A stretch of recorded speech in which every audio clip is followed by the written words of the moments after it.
New Year and Oh welcome back yeah. to Behind the Ballot, where politics meets real life. We break down state and federal issues, showing how policy shapes everyday Americans. Engaged, balanced, and informative, that's our promise. And I'm your host, Mikhail Jenkins. And I'm Muhammad Alec, and it has been quite a long time since we've had the opportunity to meet like this, Mikhail. And I am excited with all the Yes. ongoing developments, especially with Venezuela. Yes, especially with Venezuela, and we're going to touch on a whole boatload of things.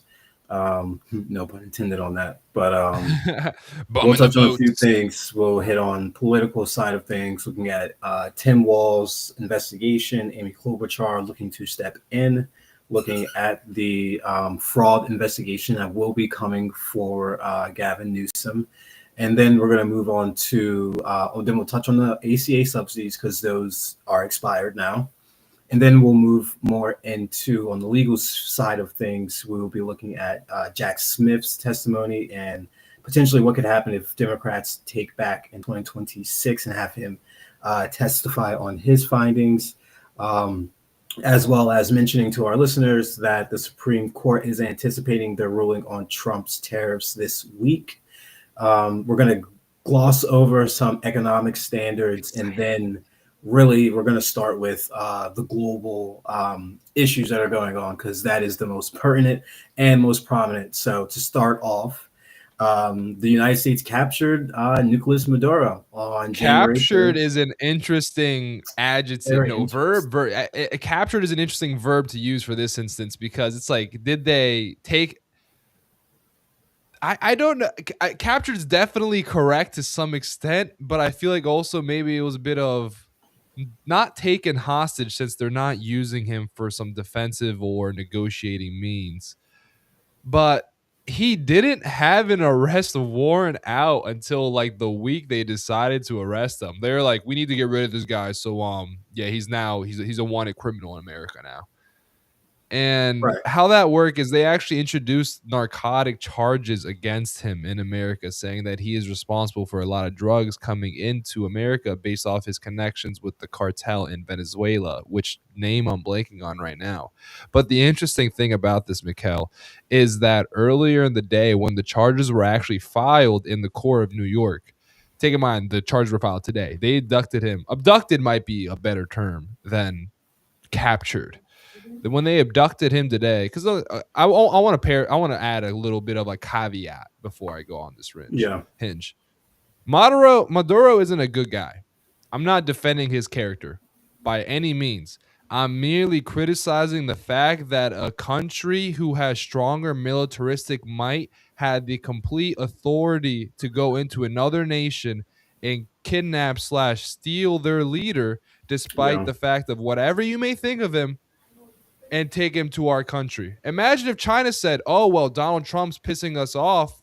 Let's invade. Let's go get him from America." Yeah. Oh, imagine if China said, "Oh well, the Europeans are pissing us off. They're not helping us. Let's go get rid of their leaders. Let's go Well, abduct no, it's Macron, I would say storm more him." so like with China, they would be like, why not? I mean, I know he's not a terrible leader over in Taiwan, but why not take him? Because I agree. apparently in the docket for this case, it is apparently noted that actually the cartel that they were like basically stating that Maduro runs and so forth isn't even a real cartel. Basically, they basically use that as a mask Like an to be able idea to go is what they after say now. basically to use that idea that he's running this drug trafficking ring that is spilling over into the United States and killing millions of Americans.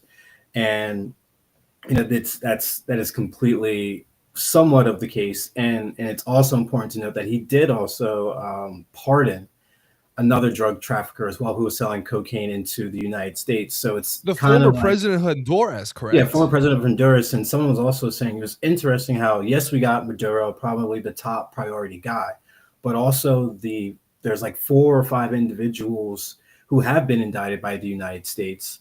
And like I think it's an individual that's head of the police force or things of that nature. So they're probably the ones that allow this facilitation of drugs to go from Venezuela to whatever countries to the United States realistically. And Trump right now doesn't technically have a full fleshed out plan. Like, yes, he's going to have the oil companies go in there and redo their infrastructure. He states it's so bad, and apparently, not apparently, we will be, as in we taxpayers, our listeners, me, Muhammad, are going to be subsidizing U.S. oil firms for Venezuela's infrastructure rebuild, which is estimating around 18 months with reimbursement via revenue or government funds. So this aims to revive production under U.S. oversight. And Venezuela has halted oil shipments to China post the Maduro removal.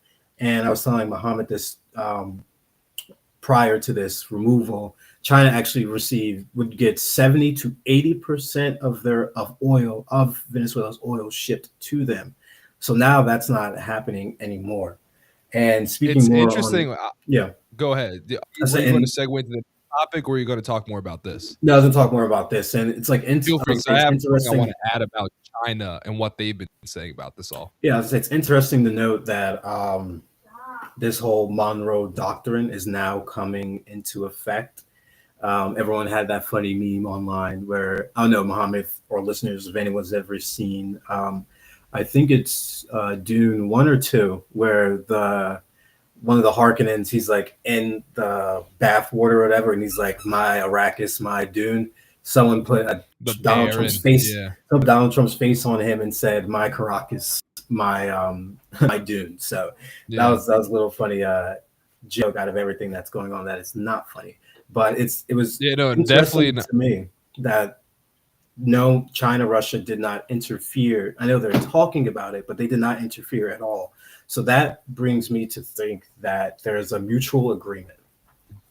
United States, you get Venezuela, have all that oil, and Donald Trump has said he will sell it off. It's not like this is going to be just for the Americans, even though we are going to be using our taxpayer dollars to once again subsidize that. And then also you have Russia, who will start to make more and more inches towards gaining more in Ukraine. And then you'll also have China starting to go after Taiwan, because now they're not getting that oil.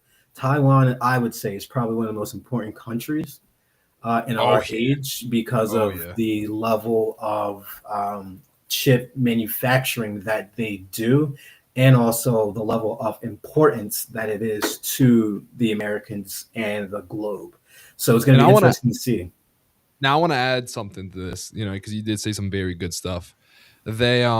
So two things that are very critical about this. So according to Venezuela, the OPEC, which is the oil and petroleum, I'm blanking on what the E&C stand for, but it is essentially the countries that have large oil reserves that come together and then basically distribute that oil to the world to sell. And they're a very big part of how oil prices work. There's actually a lot of plays put in place where these countries, these OPEC countries, will either limit or increase the supply of oil they are giving to increase their profit margins. It's not like a sense of, we're going to choke the entire world of oil so the prices go up, but it's some complex economics that are in play for what they think is the best point for what they should settle with. Yeah. And Venezuela, according to their own reporting, because Venezuela is the one responsible for reporting how much oil they have. Venezuela, according to their own reporting, has the most oil reserves in the entire world. So I had actually a discussion with somebody about this, and they said this wasn't about oil. This wasn't about geopolitics. This is entirely about taking a corrupt leader out who was causing drug issues in the country. And I had so many issues with that. Because one, as we just established, Trump literally pardoned the president of a country who brought in massive amounts of cocaine into the United States. Clearly, that gets rid of the entire argument that this is for, drug control. Yeah. Two, the fact that we allow Mexico to allow them to, most of our fentanyl comes in from Mexico. For those who don't know how the cartel manufactures so many drugs is that China actually sends the raw materials for this to Mexico, to the cartels. Then the cartels make the drugs using these chemicals, using these equipment and more, and then they distribute that through the area, and particularly into the United States, because one, we have so many people, two, we have a lot of money. People in America love drugs. And it leads to the point where if this was about drugs, we'd be taking the fight to Mexico and China instantly. They're And right I below us. understand. Like, Absolutely. I'm like, okay, I like get it if we don't want to take the fight to China. China's just doing business. But we've got Mexico right on the south border. We've got so much control over them. We can hit them with economic tariffs because they're our biggest trade partner. But we are their biggest trade partner by a mile.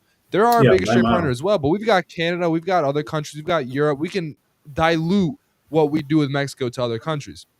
Mexico would be shit out of luck if we Oh, weren't giving them so money. yeah, yeah, 100% out of luck. And I think kind of like what was the final sticking point, I guess you could say, for Trump to actually do this. It was, I think, him seeing the video of Maduro This is doing his dance. So like so him doing funny. his dance, and then now with the new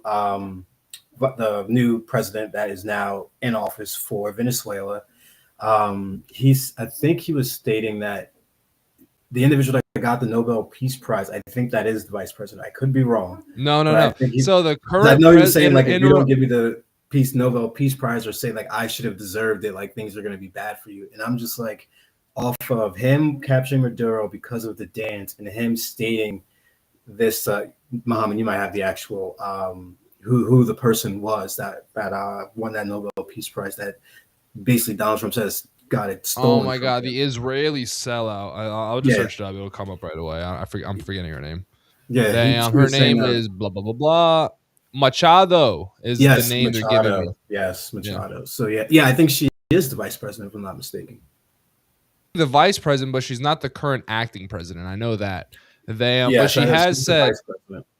yeah, but Trump has, or the White House, I should say, has said that if she gave the Peace Prize to Yeah. Trump, she'd be Mm-hmm. president right now, which is Yes. insane to me. This is the one thing I don't understand Insane. about people who fantasize and love Trump.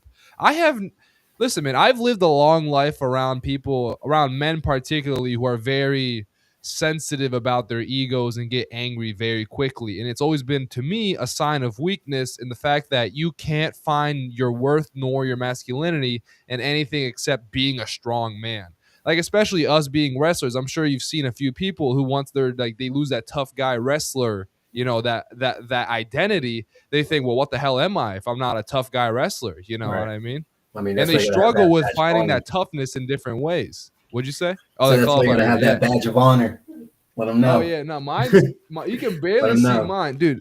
Wait, That's quick how 10 mine is. So you seconds. can barely see mine too. Honestly, Yeah, people quick really 10 don't notice second it unless I point story it out for to them. those listening.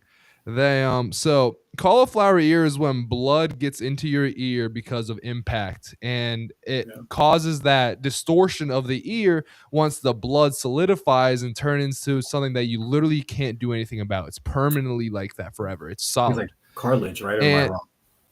what'd you say? Isn't it like breaking up of cartilage in your ear, basically? Basically, yeah. And Yeah, I then was the gonna say, blood yeah, fills the gaps and the cartilage can't heal. basically. Yeah. And so if you manage to get that drained right away, you can heal the ear to make it look for the most part normal. But if Yeah. you don't, then that's when your ear gets that puffed out look.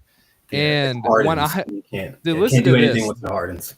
literally can't do anything. Mm-mm. My sophomore year at York, I had to get my ear drained 4 times in Bro, what? 1 Me too. week.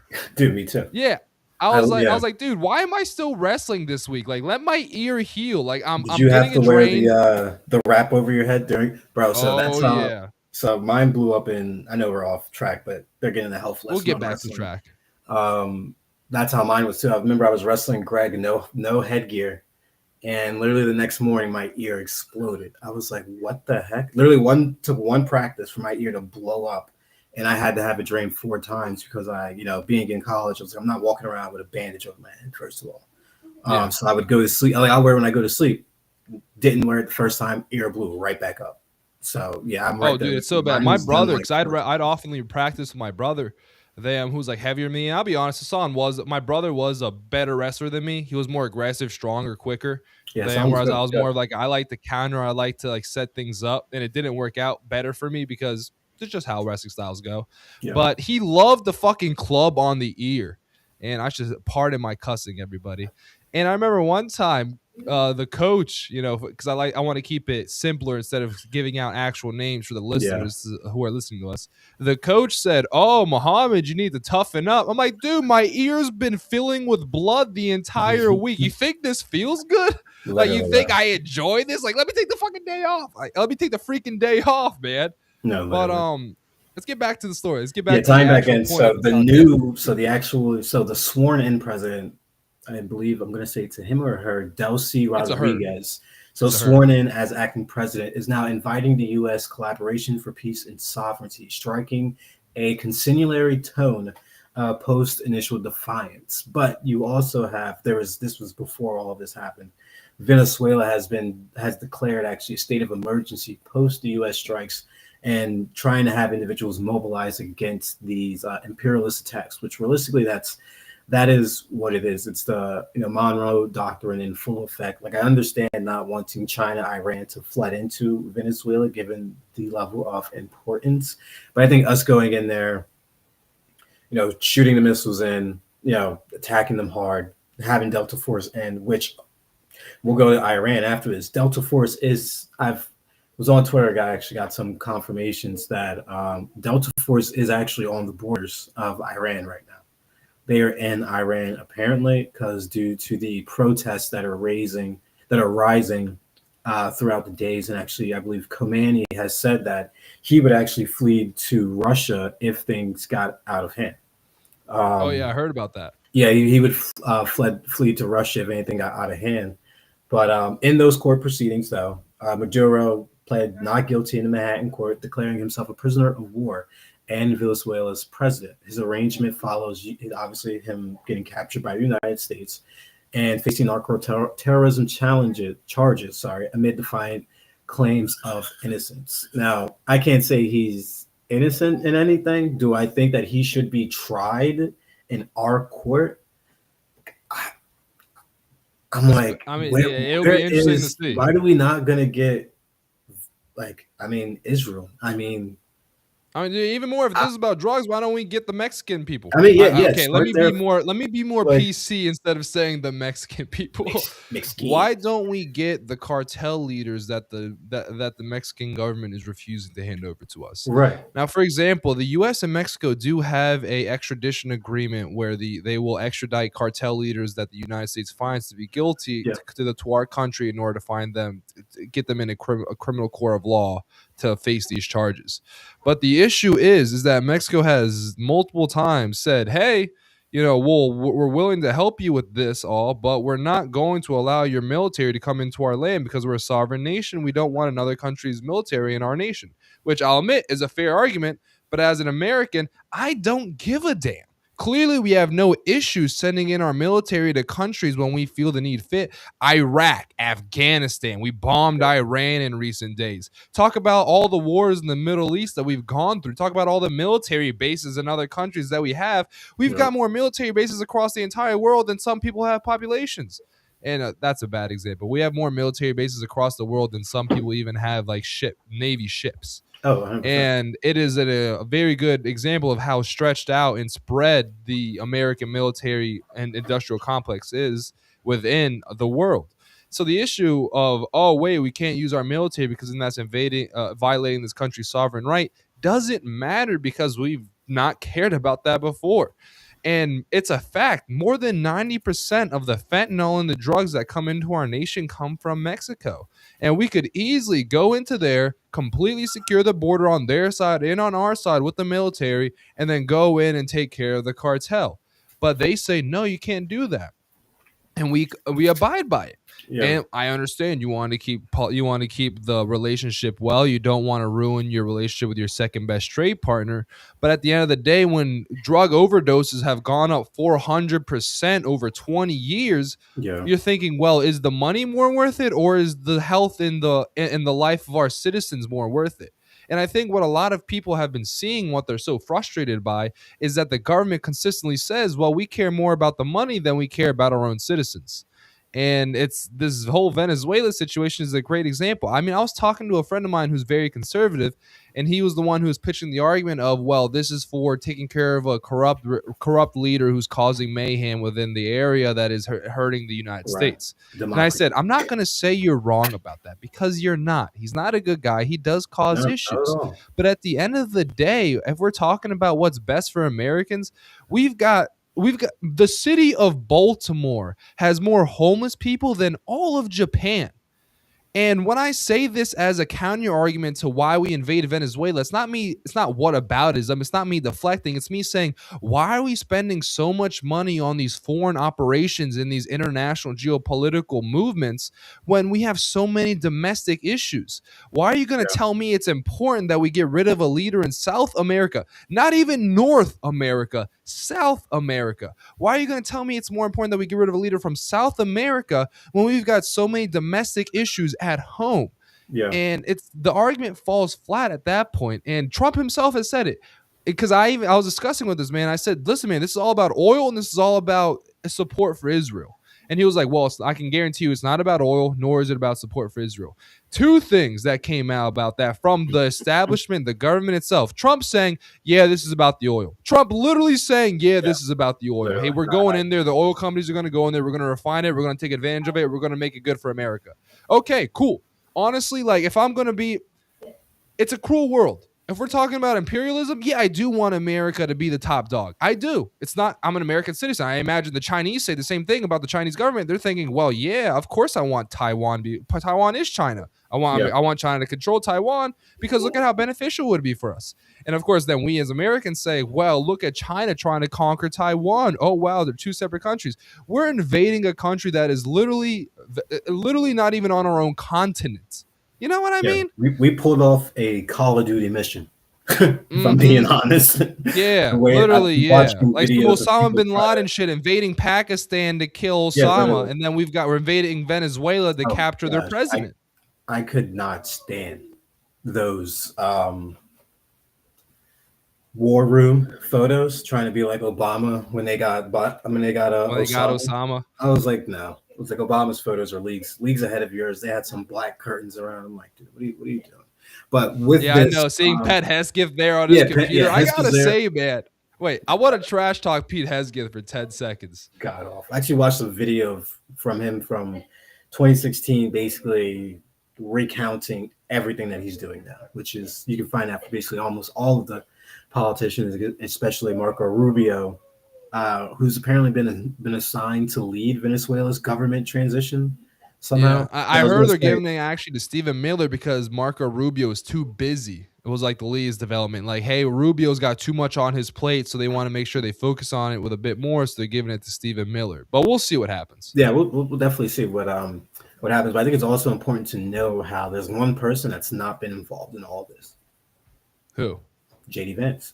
Where is he? Oh, yeah. He is in the background. For what He's the reason? VP.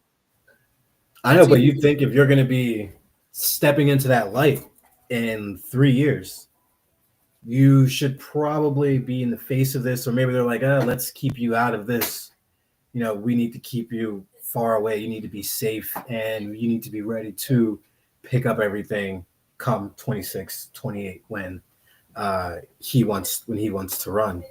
And then with what's going on with like the oil tankers that are there's at least 16 sanctioned oil tankers sitting inside of both Venezuela, including BRICS members' vessels.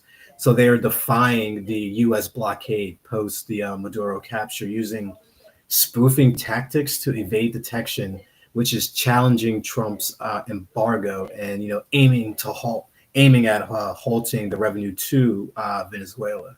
And that leads me to what I wanted to say earlier about China, actually, what they were arguing. China was arguing that because it was an agreement signed into place with a separate sovereign nation, that even if there were to be a leadership change, that sovereign agreement is still to be fulfilled and followed through as it was initially agreed upon. So let's say we agree to a 20-year deal to sell oil. Just because something changes massively within those 10 years, within those 20 years, doesn't mean that all of a sudden you are free from that contractual obligation. It still means, hey, you guys got to fulfill our agreement that we made. We don't care what's happening. You're going to follow through on the deal we signed. And China's saying that right now. They're like, America, we don't care about what you're doing. We're going to get our oil from Venezuela because that's what we agreed on. If you want to try to combat us on this, feel free. It's not going to work out. And I read a report about the whole Taiwan situation as well, which I think ties into this, and I think also is a bit interesting. Because we've talked about you in particular have mentioned how you really think China's going to invade Taiwan soon and Yeah, take I think I control of the said like land. 2 years ago. I was like 26 or 27. It's gonna happen. It's gonna Yeah, happen. and according to Russian media, this was not reported in American media. According to Russian media, part of the agreement for US doing what they did with Venezuela because it was going to hurt China was that America was going to stand out from any invasion of Taiwan.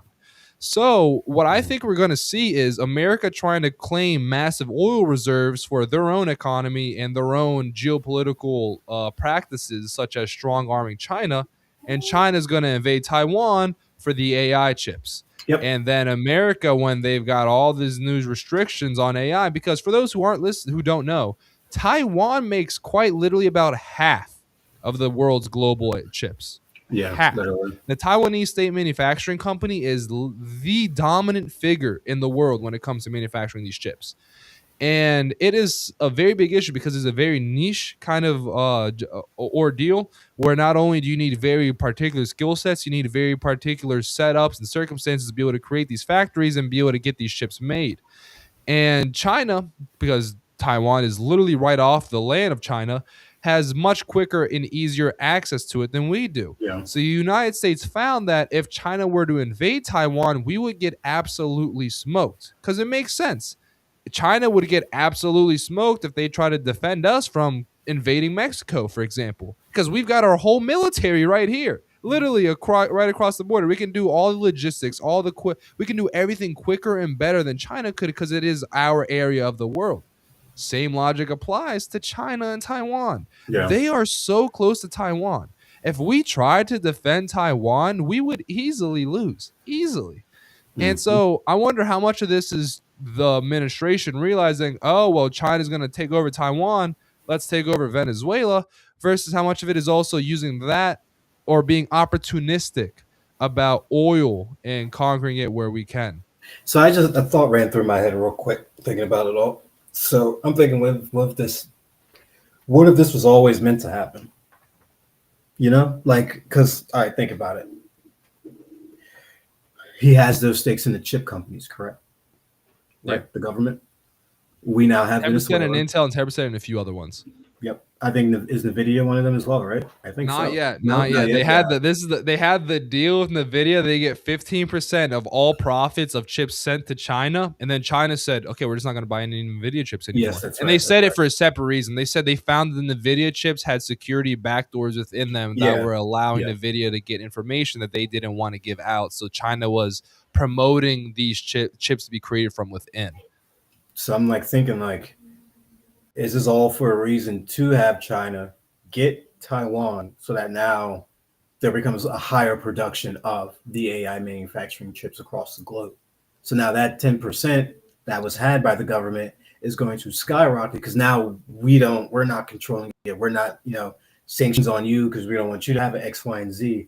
China now has it. They're the exporter. We just get a 10%, 20% cut from the companies that Trump has those agreements with, and their profits flow into the United States. That could be. I mean, for some reason, I was sitting here, you were talking, that just like lined up in my head. I was like, that could be somewhat plausible in the sense it's a long reach. I feel like, but that's always And I like want to connect the add this. dots on certain things. So I feel like those are some dots that could be connected in a certain way. Yeah. I want to add this. So America doesn't have an Nvidia stake yet, but Intel is the second largest, I believe, chip manufacturer in the country. Yeah. They accommodate for about 10% of the global production. I think it's like Yeah. Intel is around 10%, Nvidia around 20-25, and the big difference between Intel and Nvidia is Nvidia has the high tier chips, the Yeah. ones you really want and need for AI, whereas Intel is a lot more of computing and general practices. Like my work laptop, Intel chip. There would not be an NVIDIA chip. NVIDIA Right. is really, Intel is more about working and getting stuff done. NVIDIA is all about the AI and pushing the limits. This is why so much stuff Yeah. that's NVIDIA GPUs, for example, are by far the most expensive on the market. But to the point being is that, there's been a lot of talk, we've even mentioned on this podcast before, about the AI bubble popping. I wonder if the invasion of Taiwan would be Would what pop it. pops it. Yeah. That Yeah. I would mean, be a it's the pretty same damn companies that big keep event. keep rolling investments into one another. So I mean that's the pop that can definitely be the pop. But then on just to round up Venezuela, we will definitely be continuing to keep this as a focal point in the next few weeks for this podcast because we know how important this is, and we're going to move into the next country that Donald Trump is now looking at. Good old Greenland. Greenland. Good old Technically Greenland. not, almost not a country, Not yeah, almost not a country, more like a territory, but autonomous Denmark territory. Yeah, it's like being basically. it's like Puerto Rico. Puerto Rico, Yeah, basically. almost. Yeah. Yeah. Yeah, and Denmark, warned United States that any attack on Greenland would basically end NATO, and that was actually a part of the Project 2025 layout was basically, NATO Ending to be it would be non-existent, and that would be the worst thing ever, realistically, because now you have no more it political would be partnerships. so stupid. Don't get me Europe wrong. would literally be on their own, literally on their I own. don't like NATO. I don't. I don't hate NATO, but I don't like NATO. Yeah, And I've got my very strong opinions on them. And to say the least is I think NATO it was originally created to defend against the Soviet Union. That yeah, was the whole intention of it. It was first made after World War II to defend against Soviet invasion of Europe. And because America hated communism, they're like, hey, we'll team up with the other people who hate communism against the communist country. And it worked out fairly well for a long time. But now we've gotten to the point where it's like, well, we haven't had war or anything major going on in a while. Ukraine war is one certain thing that we can talk about.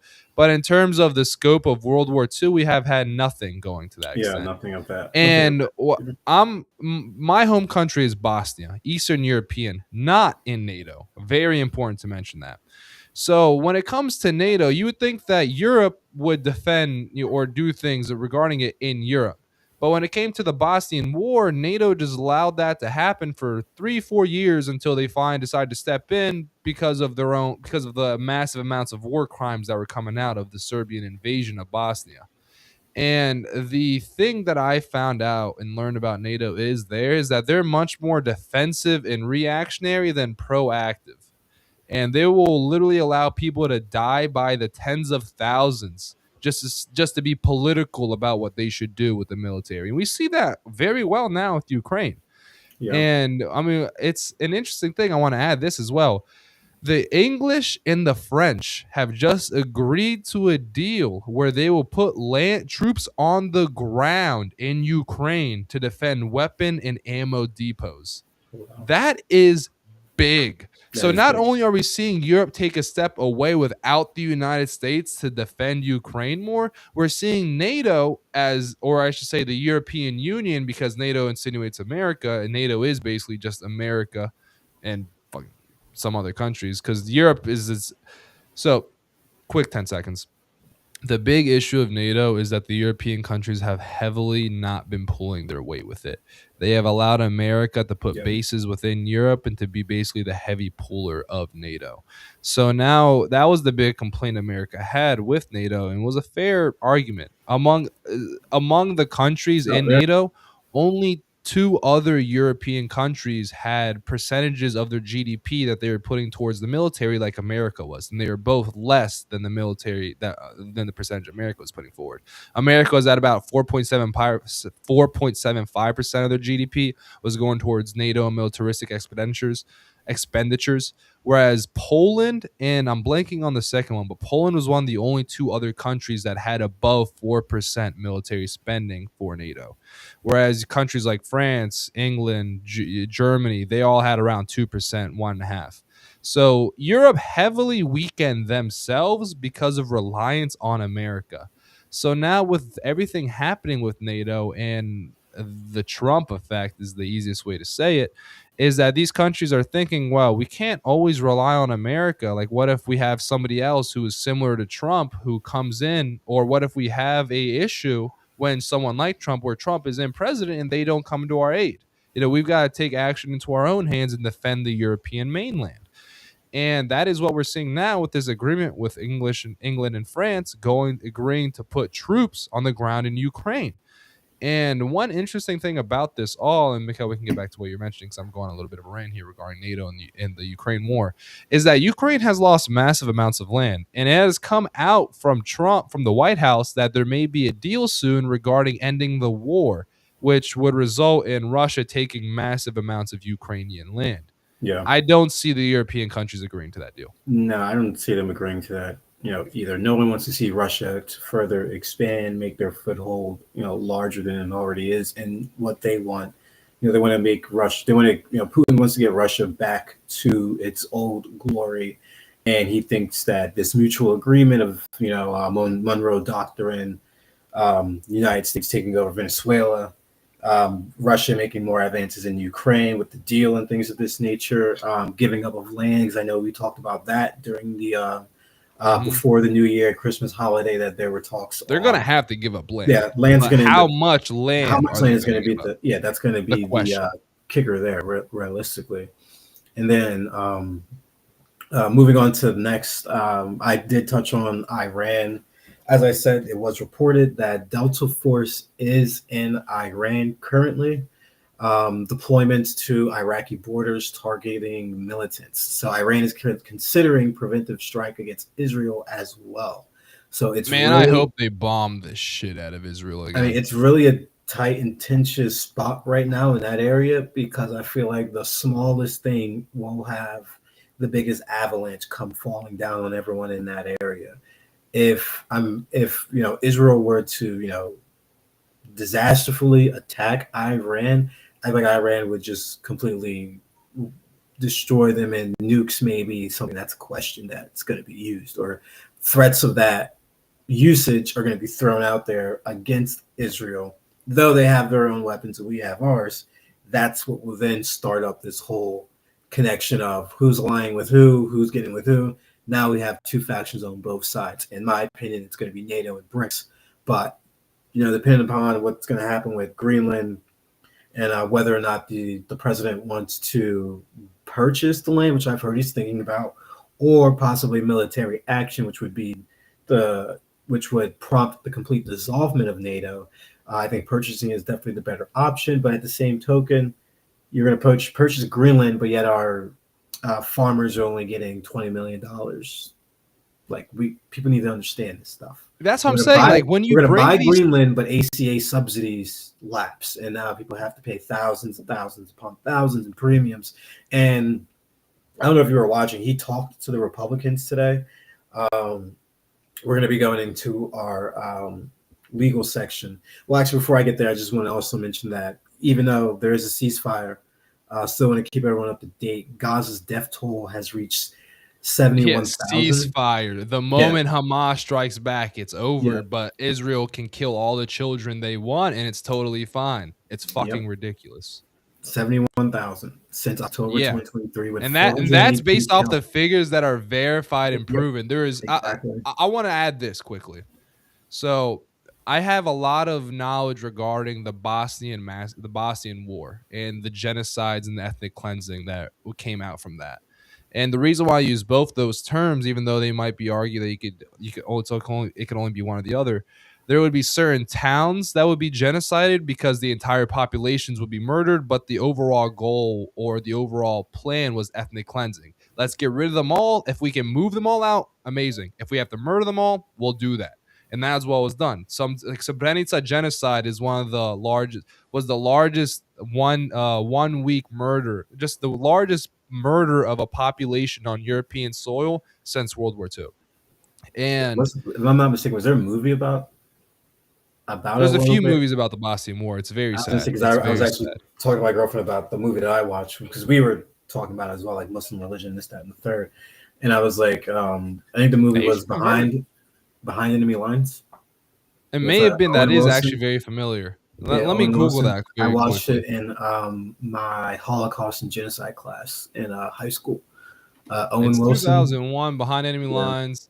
I don't know if it deals with like the genocide, but I know it's in Bosnia and deals with the Bosnian War, I'm pretty sure. Yugoslavia spots Serb forces breaching the peace agreement, but they spot him down too. And yep. So I actually read about this guy. I didn't realize there was a movie about him. There was an Yeah, American. great movie, great movie. Yeah, he's a Trump supporter. I actually did my research on this guy, and I was like, I get why he's a Trump supporter, but I was kind of surprised at the same time. I'm blanking on Yeah, his name. yeah. But yeah, there was an American NATO member who was flying to bomb the Republic of Srpska land.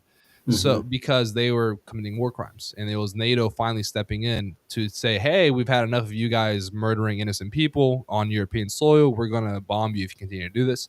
And then Serbia or in Republic of Srpska were very ballsy in their approach, and they said, "Do it. You'll see what happens." And during one of those times, they shot down an American jet that had an American soldier in it, and he was not a colonel. He wasn't that high ranking, but he was a fairly high Captain Major. ranking. Yeah, he was fairly high ranking, and he was then shot down, and he was behind enemy lines. Hence the name of the movie.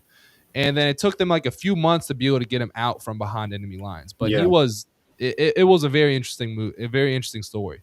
And I'm yeah. not sure how much the movie dramatizes it because, like I said, I haven't seen the movie. I've only read the actual story. But yeah, Yeah, it's been the a while idea of since I've he seen went it. to bomb the Serbian invasion where they were invading from into Bosnia. They shot him down, and then he had to survive behind enemy lines for a few weeks Yep. until Yes, that's NATO was true. able to get him out. And that was And Owen they Wilson. what He was was it? the It was Owen Owen Wilson. Wilson was the he was the actor. Yeah, I'd Owen be Wilson's the actor. insulted if I was the guy that did that all to be played by Owen Wilson. I'm Well, like, no, he you did a want great Adam job. Sandler to No, he did. represent me in a horror movie? No, he did a very good job, though. I mean, I know he Maybe is I'm more like criticizing Owen fun Wilson too much then. comedy type of person, but yeah, he does do a great job within that film. And moving on to last section that we have here, political section. We're going to tap into a little bit of legal because they're kind of almost in the same breath. But first, starting out with Minnesota, Tim Walz's decision to withdraw from the 2026 Minnesota gubernatorial race stems from mounting scrutiny over allegations of widespread fraud in state programs, particularly Medicaid waivers and child care assistance. Donald Trump also cut $10 billion in support services to 5 Democratic states. On January 5th, 2026, yesterday, Walz announced that he would not seek a third term, citing the need to focus on governance amid Republican-led investigations, estimating potential fraud losses exceeding $9 billion across multiple programs since 2018. Though his administration emphasized systematic reforms to combat organized criminal exploitation, CBS News Minnesota coverage highlighted how a viral video by conservative YouTuber Nick Shirley alleging That empty daycare guy. centers receiving public funds amplified these claims, but subsequent inspections and security footage from the centers, I've actually watched this security footage myself. Let Like me record your ABC, children. yeah, like ABC Learning Center revealed children present debunking broad fraud accusations and shifting focus to minor regulatory issues. This is the reason why he's stepping down. And realistically, I think Republicans don't really know what they actually did with this because now you're going to have Amy Klobuchar, who ran for president. She ran for president in, I think, He did pretty 2020 and good too. 2024. Yes, did pretty good. And she's like the blue collar type Democrat, that makes sense. And I think she's actually going to be the better candidate to win Minnesota. Even though everyone's like, oh, Tim Walz, this, that, and third, look at him hot. Like he was a rising star. Now he's not even running to reclaim for his third term. It's like, well, you guys just actually made it a little easier for us now. Because now you don't have that baggage of 8 years being in Minnesota. Like, yes, Amy Klobuchar is a congresswoman from Minnesota, but she doesn't have that level of governance that she has to speak to, unlike Tim Walz being the governor of the state. It's a little bit different. For 2 terms too. Yeah, for 2 terms is a very long time, and this is also stemming from, which we all know, everything comes from this one document, Project 2025. In that document, there were proposals on child care, which emphasize redirecting federal funds from large-scale systems to direct parental support, aiming to encourage one parent to stay home, but critics argue this lacks sufficient wage replacement to sustain families realistically. So analysis detail how eliminating Head Start, which serves over 833,000 low-income children, would exacerbate childcare shortages, particularly in rural areas. all these changes, all these 2020 Project 2025 changes have been really mostly affecting on a large scale the rural areas. Build back better.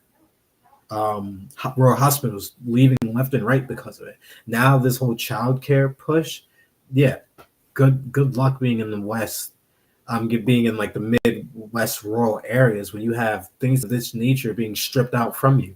Then with your health care as well with the ACA subsidies. He was speaking to the Republicans today, and did you know what he said, Muhammad? He said, "I No, found what do you say? health." He said, "I found healthcare sort of like not of tremendous interest, not of tremendous interest." Fuck them kids.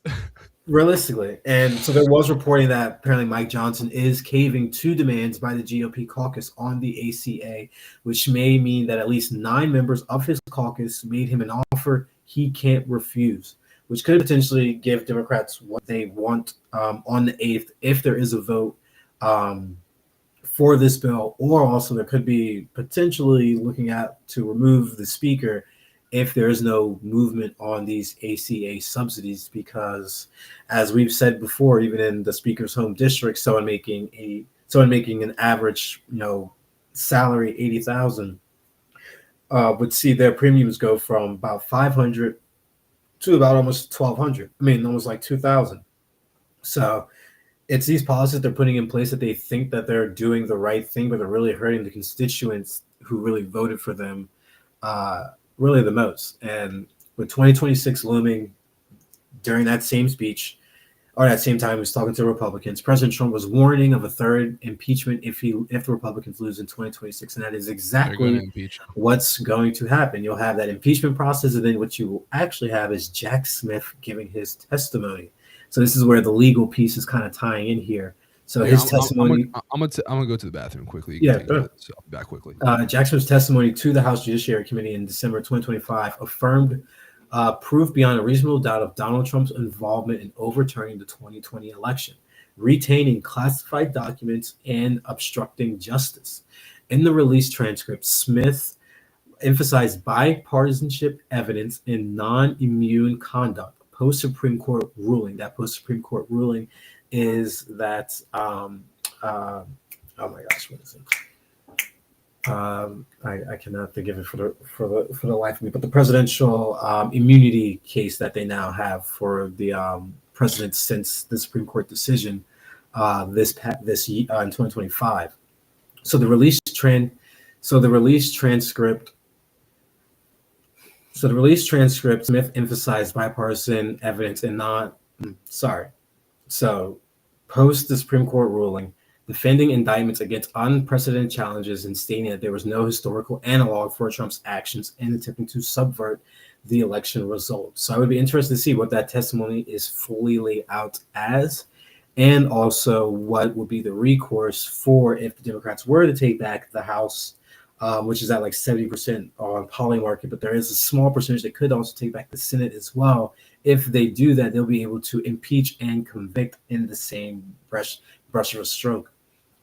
In that same notion with Jack Smith potentially testifying if they take over, you have the Supreme Court anticipated ruling on Trump's tariffs, which will be decided on this Friday, actually at 10 o'clock is when those proceedings will start. We will be sure to have that information here for you guys. And then want to tie back into the Tim Walz investigation, because there is now a new investigation that is coming out against Gavin Newsom on the terms of fraud.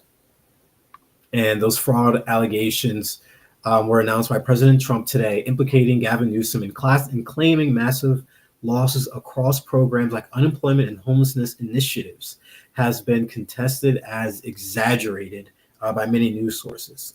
Fact checkers and audits clarified that figures like 70 billion represent high-risk designations for oversight, not confirmed losses, with recovered funds like billions in unemployment fraud, demonstrating proactive measures though critics highlight ongoing vulnerability. So I'm very interested to see how this is going to shape up against Newsom, given that he is a front runner for the 2028 presidential election. And then further speaking on that, 2028 presidential election, I also want to highlight Mondami's inauguration and how that felt like a new age for Democrats and really felt like the old guard taking that back seat. And this new progressive movement is really coming afoot and not, being tied to what, Republicans keep calling Democrats liberals and things of that nature. The progressive movement is going in a really right way. And even Mandami was taking actions the day he was inaugurated. He went to attendance house and looked at the conditions of it and saw that there were pieces of the tile destroyed, never fixed. There were dirty bathtubs, walls, and things of that nature that were made aware to the landlord, but the landlord did nothing. So those are the policies and in actions that I think this new age of Democrats is starting to do. So, Mohammed, just want to catch you up. I kind of hit everything, and I'm going now. I'm touching on like Mondami and his inauguration. How it feels like Oh yeah, a breath of fresh air for the Democrats, and how this is really something we need to embellish in. And I love how it was a repeating of history, because if you remember, there was the picture of AOC behind Mansion, and he's yeah, clapping and she's staring at him. That same picture happens again when she's cheerful for Mandami, and you have Schumer just sitting back there in the background, like yeah, looking like a Scrooge, basically. So yeah. this is that Democratic Party that I think is really going to be the champions for individuals that voted for Trump that felt like they have that he has lost his way and he is no longer that blue collar hard worker fighter that he was in his first term. So I would say he was that president in his first term. He really was, but now it's been turned and flipped on his head. And I'm sure everyone realized that when he had nothing but billionaires surrounding him during his inauguration address. And these are things that Americans are really gonna want us to dive into, and that's why we have this podcast and we're called Behind the Ballot. So we like to go through these important topics, break them down in a way that we're giving our best perspectives as well as knowledgeable perspectives and factual information about really what's going on. So you have all these investigations, you have all these global interventions we'll call it going on. You have cuts to social services. You have funds going to subsidize Venezuela, potentially to buy Greenland. So really, it's up to the voters to decide in 2026 where are these values at for both parties and where do they align with you? That's the question I want you to ask yourself when 2026 comes along, and you continue to keep listening to us and being those great listeners that we appreciate so much, because even though we've been through, I think, 2 breaks so far, we do appreciate the consistency that everyone has been with listening to our podcast across the board, honestly. Yeah, I also wanted to add a little bit to that rant. I wanted to give my cat a little bit of camera action because she decided to come in there. I also, it's very thankful to our supporters. We've did take a little bit of a month and a half break there from production because we were both traveling. It was holiday season. We had a lot to do. But now for the next 11 months, probably until the next holiday season, again, we'll be coming out full, especially with the 2026 midterms coming around, Yes, we're going to be especially in with the full. midterms. Trust me, I'm going to be in full lock-in mode. I'm already reaching out to people, trying to get some more guests to come on, and even working to get equipment so that I can get out there on the street, have in-person interviews, walking, knocking on doors, doing all that good stuff. So we will be rolling out some things. Just bear with us and just keep supporting us, because this is how we're able to step away from the mainstream media and actually be able to give you guys the key information that you need when it comes to vote in this upcoming election and in 2028, as well as forming your own opinions. And as always, to our listeners, thank you for tuning into Behind the Ballot, where we keep politics engaged, balanced, and informative. Stay curious, stay critical, and please stay involved. I'm Mikkel Jenkins, and until next time, keep looking beyond the headlines and behind the ballot. And this is Muhammad Alec. Thank you all for another great episode, and hope you all have a good night. God bless America. God bless you all. Have a good one, everybody.